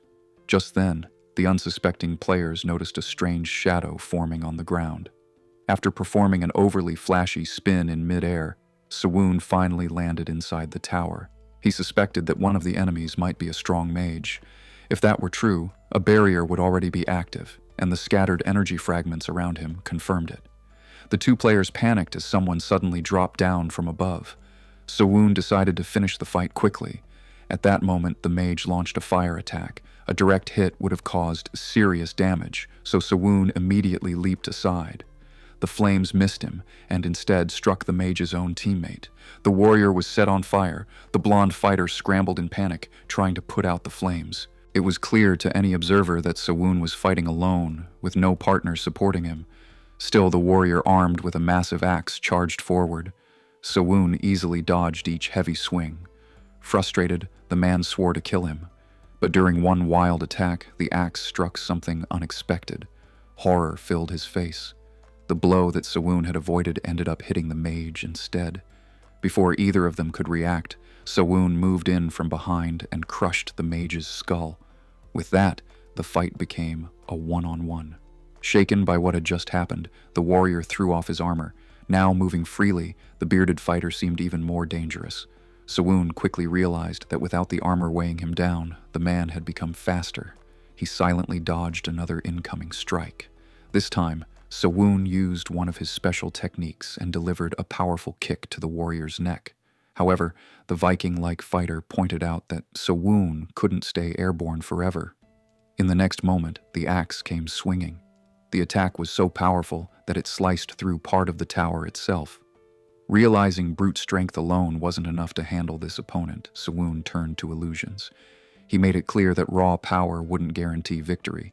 The warrior, now furious, launched another attack. Sawun dodged again and countered, only for his strike to be blocked. The axe wielder had no idea that he was fighting a clone. The real Sawun was already standing behind him. Using the distraction, Sawun chose not to finish the fight directly. Instead, he stepped back toward the doorway. The warrior was shocked to see the person he had just been battling now standing at the exit. Sawun calmly pointed out the cracking sounds coming from the tower, the same structure that had been badly damaged by the warrior's earlier attack. Then he carried out a small experiment. With a powerful kick, he struck the weakened structure. The warrior began to panic, realizing too late that something was wrong. In horror, he understood that he had been swinging his axe at nothing but an illusion. As the truth set in, he desperately called for help. Sawun simply walked away. Moments later, the tower collapsed on the warrior. Technically, the structure, not Sawun, had eliminated him. This left Sawun curious, since the system didn't count the kill as his, reducing the rewards he received. Once the dust settled, only the warrior's hand remained. Since there was no proper place for the defeated players to respawn, their loot appeared in chests some distance away from where they had fallen, saving him the trouble of searching through rubble. Now it was time to collect the rewards. The warrior's most useful item turned out to be a pair of gloves that slightly increased strength. The mage, however, had carried several unfamiliar items, including a bomb scroll, a cursed branch, a philosopher's stone, and a fragment of a mysterious book that would only reveal its value once all 8 pieces were gathered. He also took the mage's cloak, which provided protection from wind and rain. With that, Sawun finally left the ruined area. As the map continued to shrink, he realized other players must be nearby, so he began moving toward the center. Having learned better movement techniques since the previous match, he was now able to travel much faster. Soon, he entered a monster zone, an area where different types of creatures spawned. The system explained that there were regular monsters, powerful boss creatures with valuable loot, and special monsters that granted buffs. Then a loud roar echoed through the area. Sawun instantly recognized it as the cry of a powerful beast. Nearby, a group of players was already engaged in battle with flying and crawling reptilian monsters, including a massive pterodactyl circling above. The mage suggested that they should focus on defense, while the warrior reminded him to stay alert. Watching from a distance, Sawun became interested in how well these two worked together. He didn't hesitate. Drawing his bow, he aimed with the intention of eliminating them quickly and fired. The monsters surrounding them were strong and aggressive. Still, the swordsman and the mage managed to hold their ground. At one point, the mage even used an ice-based spell to throw one of the creatures aside. Seeing how much reward they would gain by defeating so many monsters, the warrior seemed thrilled. The mage, however, was growing frustrated, since each spell drained a large amount of his mana. Then something struck the barrier. The mage quickly realized they were under attack. He urged the group to retreat immediately, warning that another enemy had arrived. But the warrior refused, pointing out that the monsters were already weakened. The mage argued that their lives were more important than rewards and insisted they leave as soon as possible. As the tension between them grew, Sawun saw an opportunity to create chaos. He fired 3 arrows at once. The mage noticed them instantly, but it was too late. The arrows were powerful enough to shatter the barrier. The swordsman told his partner to raise another shield, while the mage once again pushed for retreat. Still, the warrior insisted they finish collecting the rewards first. The mage finally admitted that another barrier wouldn't be enough. Instead, he used a new defensive spell that raised massive stone walls from the ground. Even his own partner didn't fully understand the move. From Sawun's perspective, this only made things easier. While the mage explained that the walls would protect them and conserve mana, the warrior complained that they could no longer see the enemy. The mage claimed they could leave safely once the walls disappeared, but the warrior, busy finishing off a monster, barely listened and warned that he wouldn't tolerate another mistake. Unfortunately for them, the flaw in the plan became obvious. Weapons like bows, which could curve their shots, could easily bypass such walls. The warrior demanded that the stone wall spell be cancelled, but the mage explained that it wouldn't disappear for several minutes. Seeing this, Sawun reached into his subspace storage and pulled out an explosive scroll. He attached it to one of his lightning arrows, creating a timed shot that would detonate after a few seconds. Without delay, he aimed and fired. The arrow curved past the stone walls and landed right in front of the duo, just as the timer ran out. The explosion that followed was far stronger than expected. It tore straight through the thick barriers the mage had created. Even Sawun hadn't predicted that level of power. As chaos unfolded, he quickly dealt with a small monster that had tried to attack him. The mage, already in bad shape, was left severely burned. From the rubble, only a hand emerged. The warrior, barely surviving, blamed everything on the mage's poor judgment. But his frustration didn't last long. Pinned beneath the debris, he suddenly found himself staring at a bow aimed directly at him. Sawun calmly stated that the victory had come easily thanks to the mage's mistakes. In the end, the warrior admitted that choosing the right partner was a skill in itself, and quietly accepted his fate. When the loot chest appeared immediately, Sawun realized the mage had died first in the blast. Inside the warrior's chest, he found a swordsmanship book, a movement manual, and a footwork manuscript. However, as a martial artist, these weapon-based techniques weren't useful to him. Still, the fight wasn't without reward. The warrior had carried a ring that increased magic resistance, which Sawun gladly took. Soon after, another chest appeared, the mage's. Inside, he found a golden necklace linked to the earlier defensive spell, along with a circle magic book that was too advanced for him to use. Just then, he noticed monsters approaching from behind. After defeating them, he couldn't help but feel that the fallen players had struggled against fairly weak creatures. The monsters dropped a few items, including a rare magical ingredient used in advanced spells and a necklace that slightly increased agility. While the agility boost seemed useful, the ingredient's purpose remained unclear to him. Later that day, while meditating alone, Sawun started thinking about boss monsters.